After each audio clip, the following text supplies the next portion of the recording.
Hallihallo, meine Lieben, hier bin ich wieder. Und zwar mit Teil 2 meiner Geschichte über die Schwangerschaft und Geburt meiner Sechslinge. Falls ihr also den ersten Teil nicht gesehen habt, müsst ihr den auf jeden Fall angucken, sonst wisst ihr nicht genau, worum es geht. Also gerne Teil 1 angucken und hier folgt jetzt der Teil 2. Ich denke, ich fange einfach mal direkt an, wo ich bei Teil 1 aufgehört habe. Und zwar ging es ja darum, dass wir uns dann entschieden haben, das Krankenhaus zu wechseln, wegen unserer schlechten Erfahrung. Da fangen wir jetzt wieder an. Ich wollte aber auch nochmal zu Teil 1, weil ich denke, diese Frage wird sehr viel kommen und ich habe das vergessen zu sagen. Ich habe ja nur über mich gesprochen, aber ich denke, das interessiert auch sehr viele, wie denn mein Mann reagiert hat in der Situation. Ne? Nicht nur ich habe ja erfahren, dass ich Sechslinge bekomme, sondern auch mein Mann natürlich, dass seine Frau mit Sechslingen schwanger ist. Und wie hat er denn darüber gedacht? Denke ich mal, dass das euch auch interessiert. Deswegen wollte ich das kurz nochmal auch sagen. Also mein Mann in der ganzen Zeit sowieso, aber gerade auch zu Beginn, weil die Ärzte haben eben auch gesagt, wie riskant das alles ist, hatte er halt Angst um mein Leben. Aber er hatte mir damals direkt gesagt, ich stehe hinter dem, wofür du dich entscheidest. Also der hat es komplett mir überlassen, weil klar, ist ja auch mein Körper und so weiter. Aber er hat gesagt, er steht halt hinter mir, egal wie ich mich entscheide. Und er überlässt das Ganze mir und hält mir eben den Rücken frei. Ja, auch Medium, die war ja zu dem Zeitpunkt noch 3. Sie ist dann, ja, im Juli ist sie dann 4 geworden und im Oktober sind ja die Sechslinge zur Welt gekommen. Auch ihr haben wir also bis zum Ende der Schwangerschaft, also bis halt hin zur Geburt, haben wir ihr nicht gesagt, hier, Medium, du bekommst 5 Sechslinge. Dass sie das eh nicht verstanden hätte, so richtig, ist klar. Aber wir wussten ja bis zum Ende der Schwangerschaft einfach nicht, was passiert. Also wir haben uns ja auf das Schlimmste eingestellt. Katze. Deswegen haben wir ihr halt einfach nicht gesagt. Wir haben ihr erklärt, dass ich halt mehr Babys im Bauch habe, dass da nicht nur ein Baby ist, sondern mehr Babys sind. Aber wir haben ihr keine Zahl genannt. Wir haben ihr nicht gesagt, so, Medium, hier, du kriegst jetzt 4 Geschwister, 5 Geschwister oder 6 Geschwister, haben wir ihr alles nicht gesagt. Und sie hat es auch gar nicht richtig verstanden. Deswegen, wir haben ihr damals nur gesagt, es sind mehr Babys im Bauch, aber halt keine Zahl. Jetzt geht's weiter. Übrigens, wir sind ja aktuell in Quarantäne. Ne? Wir sind zu Hause wegen Corona. Die Kinder haben keine Schule. Ich habe jetzt versucht, dass die Kinder leise sind, die ins Zimmer gesteckt und einen Film aufgemacht, sodass ich hier in Ruhe filmen kann. Ansonsten wird's schwierig. Also nicht wundern, falls es doch irgendwie mal laut wird im Hintergrund. Also, wir hatten uns dann entschieden, das Krankenhaus zu wechseln. Ich habe im Krankenhaus angerufen, in der Charité, und Bescheid gesagt, dass ich gerne einen Termin hätte. Und dann haben sie mich auch direkt mit dem Professor Henrich damals ans Telefon verbunden. Und den habe ich die ganze Situation geschildert, dass ich mit Sechslingen schwanger bin, dass ich einfach ins Krankenhaus zu einer größeren Untersuchung kommen möchte. Und dann hat er auch gleich gesagt, okay, kommen Sie sofort. Also ich habe auch sofort den Termin bekommen. Dann sind wir mit meinem Mann hin, schon natürlich mit so Babbeln im Bauch. Oh je, was werden wir uns jetzt schon wieder anhören müssen? Wie wird er reagieren? Wie wird das Ganze sein? Und das war ungefähr in der 19. Schwangerschaftswoche, sind wir dann eben mit meinem Mann zusammen in die Charité. Wir sind dann reingekommen zum Arzt und direkt als wir reingekommen sind, er wusste ja, ich habe ja mit ihm telefoniert, dass ich ja Sechslinge im Bauch trage, und er hat uns halt direkt angeguckt, beziehungsweise mich angeguckt und meinte dann zu mir, Mensch, Frau Themis, Sie sind ja was Besonderes. Und wir haben uns dann nur so mit meinem Mann angeguckt, so ganz verblüfft und wie jetzt was. Und dann meinte der Arzt auch so, warum gucken Sie denn so komisch? Und wir meinten dann so, naja, bis jetzt haben wir uns nicht so besonders gefühlt. Also ne, wir haben ja so viel Negatives erfahren. Wir waren ganz verblüfft, warum wir jetzt auf einmal doch was Besonderes waren. Dann meinte er auch gleich zu mir, also sofort schon, ne, bevor ich zum Termin gekommen bin, was ich eben ganz toll fand, war einfach, dass er gleich zu mir meinte, er hat halt mit Ärzten schon aus dem Ausland telefoniert, mit einem Arzt aus London hat er auch telefoniert, der schon sehr viele Mehrlinge zur Welt gebracht hat. Er hat versucht, ein bisschen zu forschen, und das fand ich sehr schön, weil er hat halt direkt gesagt, Frau Themis, wir können Ihnen halt nicht sagen, dass alles gut geht und dass Sie jetzt gesunde Sechslinge bekommen. Ich kann Ihnen aber auch nicht sagen, dass es nicht klappt. Und mehr wollte ich auch gar nicht. Und das fand ich halt einfach ganz toll.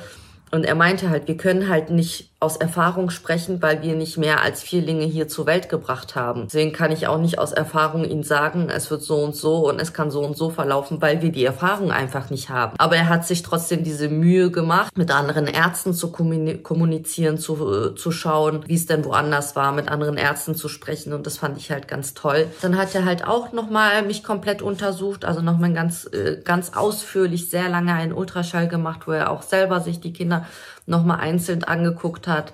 Auch da dann die Geschlechter, und dann wussten wir auch, dass es 4 Mädchen und 3 Jungs werden. Alles angeguckt und meinte, es sieht alles sehr schön aus, alles sehr gut aus. Dann meinte er auch zu mir, dass er auch guter Hoffnung ist, weil er dann auch meinte, es ist halt Vorteil, dass ich vorher schon ein Kind bekommen habe und dass ich jetzt von der Statur auch gut bin. Also ich bin ja keine sehr kleine, zierliche Person, sondern ich bin ja schon groß und so. Und deswegen meinte er, das sind so positive Aspekte, die ihm also gute Hoffnung bescheren. Aber trotzdem, wie gesagt, war für ihn einfach dieser Standpunkt, er kann halt nichts sagen, weil sie nicht mehr als Vierlinge hier im Krankenhaus zur Welt gebracht haben, wie das Ganze denn aussehen wird. Und dann hat er auch gleich im Anschluss nach der Untersuchung zu mir gemeint, also am besten, Frau Themis, Sie bleiben gleich hier. Dann haben Sie nicht so viel Stress, ne? Zu Hause ist ja noch ein kleines Kind und Haushalt und so. Wenn Sie wollen, können Sie gleich hier auf Station bleiben. Und dann waren wir auch so geschockt, ja, wie, was, jetzt schon ins Krankenhaus? Und dann dachte ich mir nur so innerlich, oh Mann, der muss mich ja gut kennen, der Arzt schon irgendwie, als wenn er auf einen Blick schon wusste, wie ich ticke. Denn ich bin wirklich so, wenn man mir sagt, so Bettruhe oder sowas, oder Sie müssen sich jetzt schon, ich kann das nicht. Also ich kann mich an solche Regeln nicht halten. Ich bin wirklich so, ich kann nicht im Bett liegen. Deswegen dachte ich mir so, okay, der hat mich schon gut eingeschätzt, und dann dachten wir, okay, alles klar, machen wir so. Ja, dann dachte ich nur so, oh, okay, jetzt, wie, sofort, jetzt? Ja, so, ja, klar, können Ihnen jetzt sofort ein Zimmer bereitstellen. Und ich so, okay, ich glaube, ich würde erst nach Hause gehen, ein paar Sachen packen und dann am nächsten Tag wiederkommen. Und genau das haben wir gemacht. Wir sind nach Hause, haben eine Tasche gepackt, und dann sind wir am nächsten Morgen ins Krankenhaus gekommen, und ich wurde stationär aufgenommen. Das hieß aber nicht, also ich hatte keine strikte Bettruhe.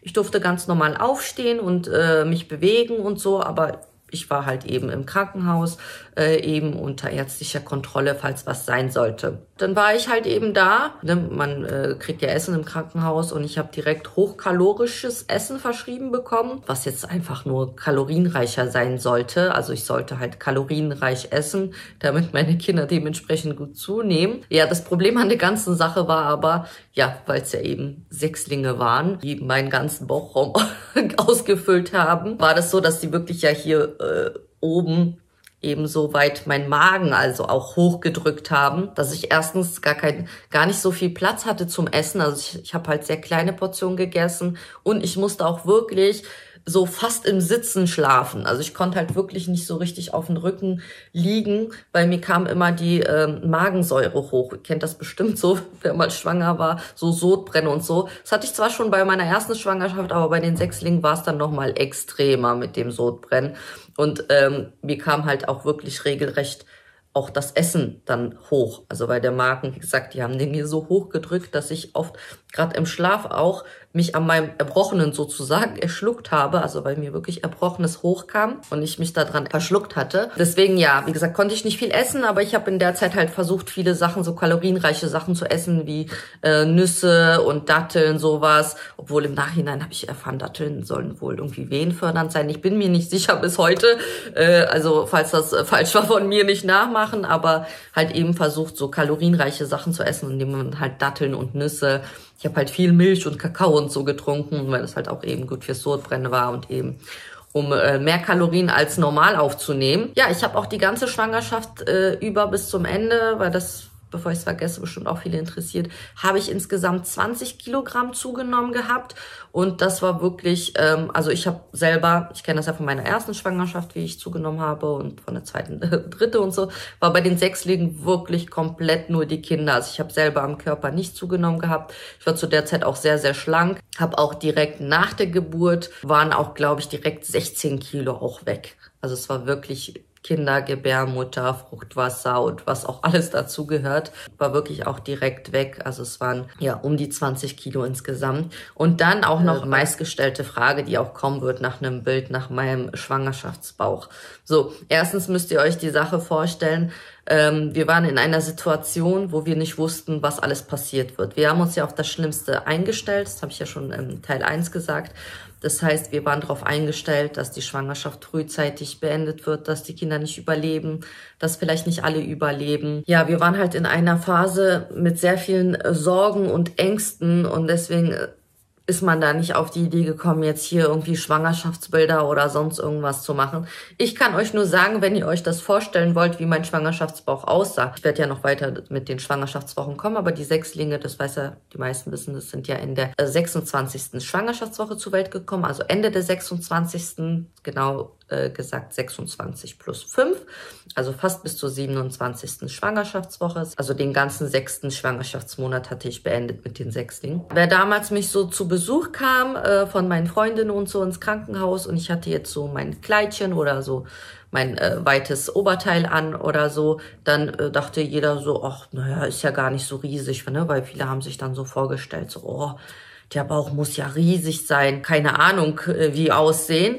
Aber wenn man mich so eben angezogen gesehen hat, dann hätte man jetzt gedacht, hat auch damals mein Arzt so gesagt, naja, man wird jetzt denken, die Frau ist jetzt eben vielleicht mit ein Kind oder vielleicht eventuell mit Zwillingen am Ende der Schwangerschaft. Ne? Man muss ja berechnen, dass die Schwangerschaft ja eben viel kürzer war. Der einzige Unterschied war und zwar war das nämlich so, dass ich als ich noch zu Hause war, bevor ich ins Krankenhaus gekommen bin, habe ich wirklich jeden Morgen bin ich aufgestanden, habe mein Pyjama-Oberteil hochgemacht und im Spiegel gesehen, wie über Nacht mein Bauch gewachsen ist. Also es ging ja so schnell, naja, weil da eben kein Baby herangewachsen ist, sondern 6. Und ich konnte wirklich von Tag zu Tag sehen, wie der Bauch gewachsen ist. Und als ich dann plötzlich im Krankenhaus war, in meinem Zimmer, ihr kennt das bestimmt, so ein Krankenhauszimmer, dann hat man im Badezimmer nur so einen kleinen Spiegel, wo man sein Gesicht sehen kann, aber nicht mehr mein Körper. Das heißt, ich habe dann immer nur noch von oben meinen Bauch gesehen und dachte mir so, ach, irgendwie wächst der gar nicht mehr. Irgendwie, ach,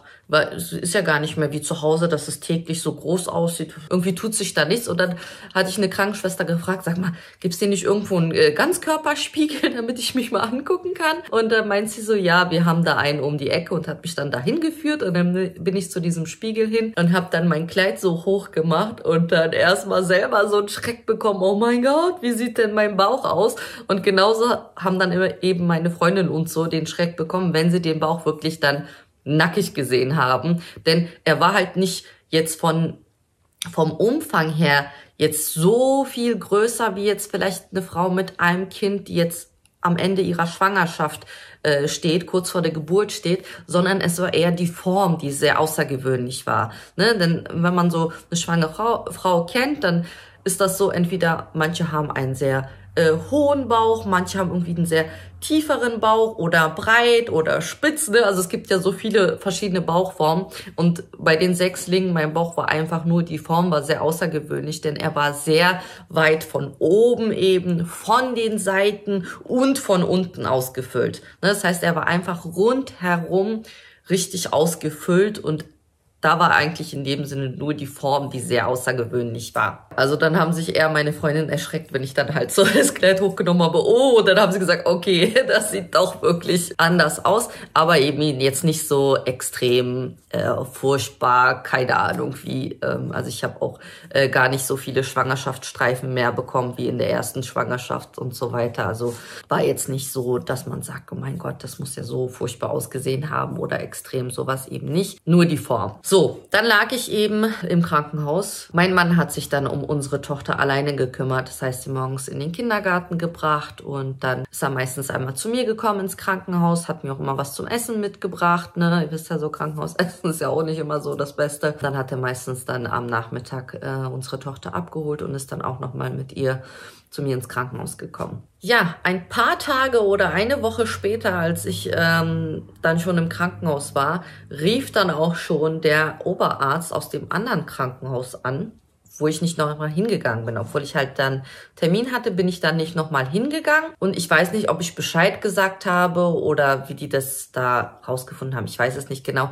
Auf jeden Fall hat der Oberarzt von dem Krankenhaus, wo ich davor war, meinen Arzt angerufen und gefragt, also er kam dann auch zu mir und hat mir das wirklich so erzählt, ne, dass er diesen Anruf bekommen hat, wo er zu ihm meinte, warum er denn lebenserhaltende Maßnahmen ergreift. Ne? Also der Arzt von der Charité hat mich ja aufgenommen, um sozusagen meine Schwangerschaft ein bisschen zu unterstützen.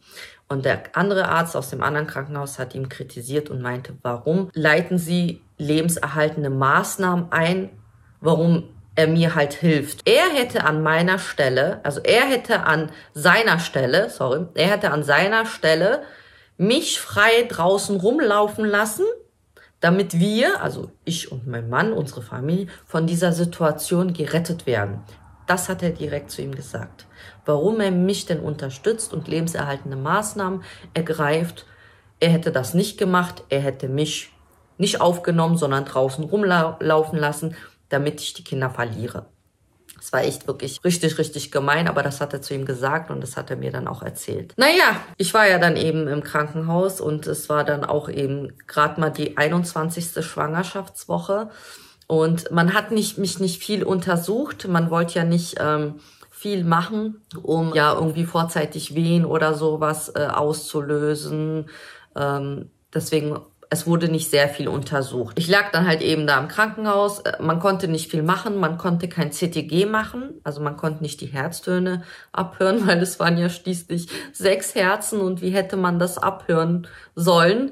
Ja, also wenn man das kennt bei einem Kind, dass man da regelmäßig ans CTG angeschlossen wird, konnte man alles nicht machen. Es wurde auch nicht weiter viel großartig untersucht, weil die wollten halt keine Reizungen auslösen, dass ich irgendwie Wehen bekomme oder sich der Muttermund öffnet oder sowas. Also die haben wirklich gesagt, so, bleib jetzt hier im Krankenhaus und unser Ziel war ja wirklich diese 24. Schwangerschaftswoche. Ne? Uns wurde halt einfach gesagt, ab der 24. Schwangerschaftswoche ist halt dann die Überlebenschance, dass die Kinder überleben können. Und auch in der 24. Schwangerschaftswoche bekommt man ja diese Lungenreife-Spritze, was bei den Frühchen, wenn man halt weiß, es wird auf jeden Fall ein Frühchen, ist das halt gut für die Kinder, dass die Babys da irgendwie die Lunge vorzeitig gereift ist und dann halt besser überleben können. So, und das war halt so unser Ziel. Wir möchten halt auf diese 24. Schwangerschaftswoche, damit die Babys überleben können. Dann war es dann doch auf einmal nicht so schön, denn irgendwie wurde ich untersucht. Ich weiß nicht, Wehen hatte ich da noch keine, aber ich hatte irgendwie Entzündungswerte oder irgendwas und dann wurde ich untersucht und dann haben sie gesehen, dass mein Muttermund 2 Zentimeter sich geöffnet hat. Und dann, war er dann doch nicht mehr so positiv, der Arzt, und meinte, es sieht nicht so gut aus. Und dann meinte ich, ja, was könnte denn jetzt passieren? Und dann meinte er, ja, also es könnte passieren, dass vielleicht die Geburt jederzeit losgeht und weil es halt einfach viel zu früh ist, ne, in der 21. beziehungsweise vor der 24. Schwangerschaftswoche, meinte er, wenn es halt jetzt losgeht, dann könnte es sein, vielleicht kommt nur ein Kind und wir können den Rest zurückhalten und das eine würde nicht überleben und so weiter. Also die hatten wohl mal den Fall mit Vierlingen, dass die Frau wirklich halt ein Kind zu früh bekommen hat und das zweite dann auch und sie am Ende wirklich nur das letzte retten konnten. Ne? Also dass halt die Geburt losging und ein Kind ist halt zu früh gekommen und den Rest konnten sie irgendwie zurückhalten. Als er mir das gesagt hat, mich so aufgeklärt hat, war das für mich, war das so eine furchtbare Vorstellung. Also es war für mich in dem Moment so schlimm, als es hieß, ja, der Muttermund ist offen, es sieht nicht gut aus, es könnte jederzeit losgehen, dass die Kinder zu früh zur Welt kommen.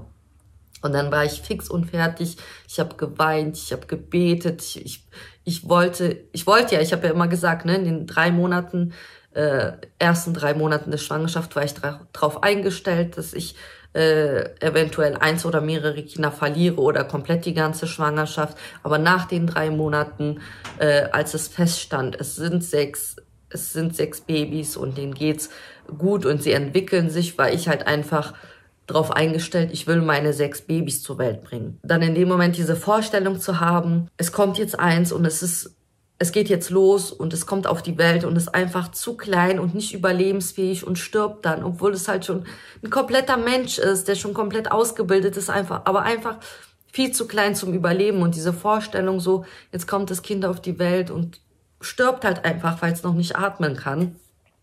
War für mich so schlimm und ich habe so gebetet, dass ich halt eben nicht meine Babys verliere, sondern alle 6 in meinem Bauch bleiben. War halt sehr, sehr schlimm. Und dann habe ich weiter gefragt, meinte ich, ja, gab es denn schon mal einen Fall, wo die Frau irgendwie geöffneten Gebärmutterhals hatte und trotzdem irgendwie ihre Schwangerschaft weiterhalten konnte. Und auch da meinte er, es gab einen Fall, aber die Frau war nur mit einem Kind schwanger und konnte noch 2 Wochen trotz geöffneten Muttermund noch ihr Baby im Bauch halten. Ja, wie gesagt, war das jeden Tag dieser Bammel, können wir das schaffen bis zur 24. Schwangerschaftswoche mit einem offenen Muttermund. Der Tag und Tag verging und ich lag da und bekam keine Wehen. Die Geburt ging nicht los und das war für uns so, jeder Tag, der war so ein Segen, waren wir so dankbar. Und auch gerade in dem Moment, als ich die Hoffnung verloren hatte, weil mein Muttermund aufgegangen war, war mein Mann derjenige, der, obwohl er selber so viel Angst und so viel Sorge hatte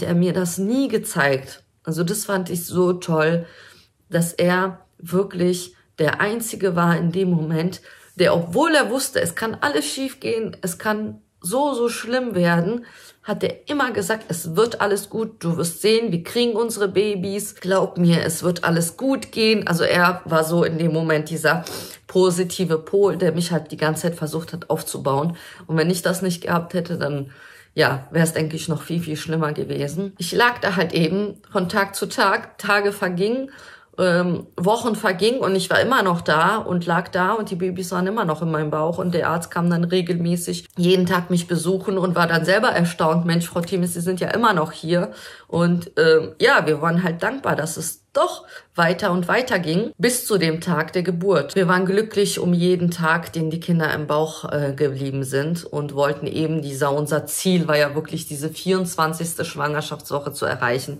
weil es ja eben hieß, ab dann ist die Überlebenschance der Kinder da. Alles, was davor ist, ist eben, ja, wahrscheinlich, dass die Kinder nicht überleben können. Und deswegen war das immer so unser Ziel, da hinzukommen. Und dann hatten wir auch die 24. Schwangerschaftswoche erreicht, wo wir dann schon so glücklich waren. Ne, dann hatte ich halt auch eben diese Lungenreifespritze bekommen.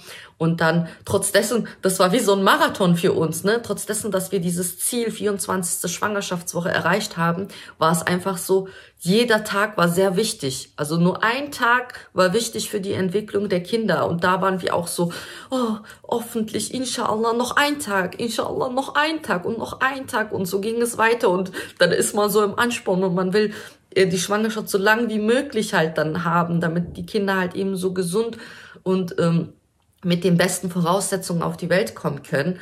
Und ja, wir waren dann halt immer glücklich und wollten natürlich, dass das immer länger die Schwangerschaft geht. Und dann ja, kam der Tag mit der 26. plus 5. Tag Schwangerschaftswoche, also fast die 27. Schwangerschaftswoche. Kurz vor der Geburt, also es war ungefähr eine Woche vor der Geburt der Sechslinge, hatte ich dann plötzlich Wehen. Ich wusste es nicht mal, dass ich Wehen habe, weil mein Bauch war ja so angespannt, so unter Druck, dass ich das nicht mal gespürt habe, dass ich Wehen habe. Aber ich weiß nicht warum, die hatten mich an dieses Wehenmessgerät angesteckt und dann konnte ich sehen, dass ich Wehen habe. Aber ich hatte keine Schmerzen. Also es war dann halt so auch so eine komische Situation, weil die Wehenmesser hat mir Wehen angezeigt. Die waren halt nicht sehr stark, aber die wurden mir angezeigt, die ich selber nicht gemerkt hatte, weil mein Bauch so oder so sehr unter Spannung und Druck war und sehr hart war. Und deswegen hatte ich das nicht gemerkt. Also es war halt kurz so eine Woche vor der Geburt, dass ich dann wehenhemmende Medikamente bekommen habe, damit ich keine weiteren Wehen habe, damit die Geburt nicht ausgelöst wird. Und die habe ich dann auch bekommen und dann hat sich das auch gelegt und ich hatte dann auch weiter keine Wehen mehr.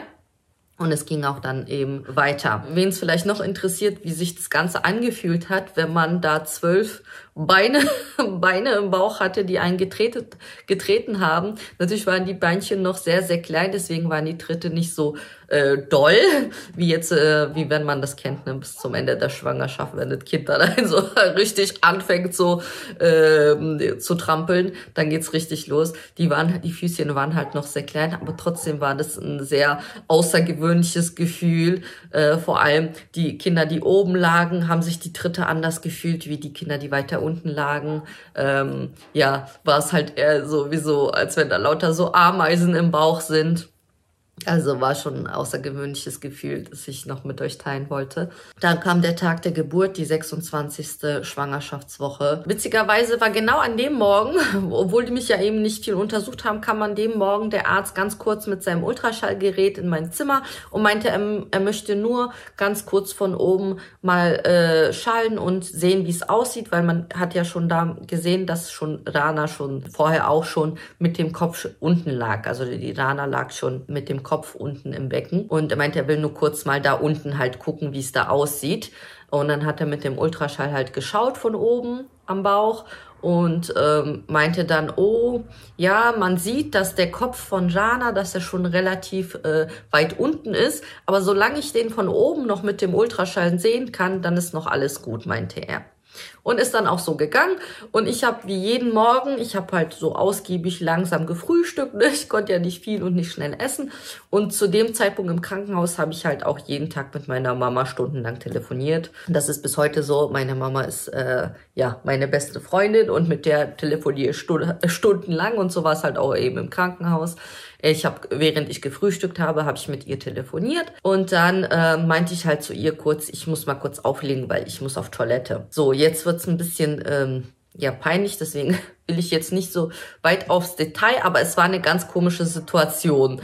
Also ich musste halt auf Toilette, während ich auf der Toilette war, oh mein Gott, ist so peinlich zu sagen, aber ich habe in dem Moment musste ich pressen und ich wusste nicht, warum ich pressen muss. Also es ist, wie gesagt, jetzt blöd darüber zu sprechen, aber ich wusste halt nicht, was los ist, weil ich musste halt auf Toilette, aber währenddessen musste ich pressen und ich wusste ja ganz genau, ich muss aufpassen, dass ich halt jetzt nicht so presse und so weiter. Oder auf jeden Fall war es eine komische Situation, weil ich eben auf Toilette musste, aber dabei pressen musste. Und erst im Nachhinein habe ich gecheckt, ja, ich habe in dem Moment auf Toilette Presswehen bekommen. Und ich dachte einfach, ja, ich muss auf Toilette, aber warum mit diesem Druck? Also ist blöd zu sagen, aber man kennt das, wenn man zum Beispiel mal Durchfall hat oder so, ne? Wenn man auf Toilette muss man auf Toilette, man kann es nicht zurückhalten. Und in dem Moment hatte ich einfach dieses Gefühl, ich muss auf Toilette und muss pressen. So, wisst ihr, was ich meine? Und habe das halt nicht gemerkt, aber ich habe dann halt meine Toilette erledigt, obwohl ich so in dem Moment halt Angst hatte, oh, warum drücke ich denn? Ich darf nicht drücken und so weiter, ich muss vorsichtig sein. Ich habe es dann gemacht, erledigt, bin dann wieder in mein Bett, habe dann wieder meine Mama zurück angerufen, wieder gequatscht und mein Frühstück weitergegessen. Und das waren halt irgendwie 5 Minuten da drauf. Habe ich gesagt, Mama, ich muss nochmal auflegen, ich muss nochmal auf Toilette, ich rufe dich gleich wieder an. Musste nochmal auf Toilette und da war nochmal das gleiche Prozedere. Ich habe angefangen zu pressen. Und was ist denn los? Warum muss ich denn pressen? Ich hab's wirklich nicht verstanden, dass das in dem Moment Presswehen sind, die ich habe. Aber ich musste halt auf Toilette, so wisst ihr, was ich meine? Das war eine ganz komische Situation. Und dachte nur so, oh nein, warum drücke ich denn? Ich darf nicht drücken und warum presse ich hier jetzt? Und habe ich wieder alles erledigt, geschafft und bin wieder zurück ins Bett. Und in dem Moment, als ich mich wieder ins Bett gelegt habe, habe ich gemerkt, okay, da stimmt was nicht. Ich habe wirklich in dem Moment gemerkt, ich habe den Kopf von Rana gespürt in meinem Becken oder was auch immer. Ich habe gespürt, auf einmal, da fühlt sich was anders an.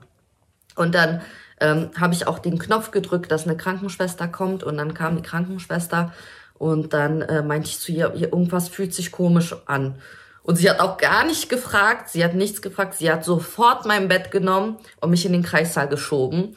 Und dann kam auch in dem Moment der gleiche Arzt, der mich gerade mal eine halbe Stunde vorher mit dem Ultraschall untersucht hat und meinte, okay, ich schau mal jetzt nochmal mit dem Ultraschall von oben, wie das aussieht. Und dann hat er den Ultraschall auf den Bauch gelegt und meinte, okay, ich sehe den Kopf nicht mehr. Also ich hatte gar nicht gesagt, ne, dass er davor gesagt hat, dass Ranas Kopf ist halt so schon weit unten, aber dass er ihn ja von oben schallen kann, aber dass es wie in so einem Rollkragenpullover ist, ne, meinte, solange ich den Kopf noch von oben mit dem Ultraschall sehen kann, ist noch alles in Ordnung. Und dann in dem Moment, als er nochmal den Ultraschall raufgelegt hat, meinte, ich sehe den Kopf nicht mehr. Dann hat er der Hebamme erlaubt, dass sie von unten abtasten darf. Und dann hat sie getastet und meinte, ja, ich spüre den Kopf. Und dann hat mich der Arzt angeguckt, meinte, Frau Themis, bitte erschrecken Sie sich nicht. Es wird jetzt ein sehr großes Getrubel. Es werden jetzt sehr viele Menschen um Sie herum sein. Es wird jetzt sehr hektisch. Erschrecken Sie sich nicht. Wir holen jetzt Ihre Babys. Das war so krass in dem Moment. Du wusstest ja, dass deine Babys, die werden zu früh auf die Welt kommen, aber du wusstest halt nicht, wann wird dieser Tag sein, ne? Du hast mal gehofft, so lange wie möglich die Babys im Bauch zu behalten und dann plötzlich, es geht jetzt los, die Babys kommen. Und ich stand nur so, genau so habe ich auch reagiert. Ich habe dann gemeint und wie, es geht jetzt los? Und mein Mann, meinte ich dann nur. Und dann meinte die Schwester, ja, wir rufen ihn sofort an, wir sagen ihm Bescheid. Es geht jetzt los. Und auch da wurde ich natürlich vorher aufgeklärt, wenn es losgehen wird, auf jeden Fall ein Kaiserschnitt mit Vollnarkose sein wird. Das war von vornherein klar, dass man das Risiko mit Sechslingen nicht eingeht, die auf normalen Weg zu bekommen. Oder jetzt eine PDA. Es war klar, es wird keine Zeit sein, da eine PDA zu setzen. Deswegen auch da war ich schon von vornherein aufgeklärt, wenn es losgehen wird. Es wird auf jeden Fall eine Notsituation sein mit Vollnarkose. Und auch da war es so, es war ein super Zeitpunkt, weil es war mitten in der Woche, ich glaube, es war ein Mittwoch gewesen. Und es war am Morgen, alle Ärzte waren da, weil stellt euch vor, alle Ärzte waren auch auf Bereitschaft, ne? Wenn es jetzt nachts losgegangen wäre oder so, alle Ärzte waren in Bereitschaft, auf diese Situation sich vorzubereiten. Ja, dann ging es halt plötzlich, hieß es geht jetzt los und ich wusste halt jetzt, es wird ein Kaiserschnitt mit Vollnarkose und genau so war es halt. Ich wurde halt in den OP geschoben und es waren super viele Leute um mich herum. Ja, ich kam dann halt auf diese Liege, ihr kennt ja, falls ihr mal operiert wurde, das ist ja immer so eine ganz schmale Liege und ich durfte ja nicht direkt gerade liegen, sondern so ein bisschen schief, wo ich in dem Moment das Gefühl hatte, ich falle gleich von der Liege, weil mein Bauch mich da so in die Richtung geschoben hatte, wo die da auch erstmal so mich beruhigen mussten, keine Sorge. Ich hatte in dem Moment sehr große Angst, vor allem, weil ich nicht wusste, ob ich überhaupt von der Narkose wieder aufwache. Also so generell haben Menschen halt auch Angst vor der Narkose und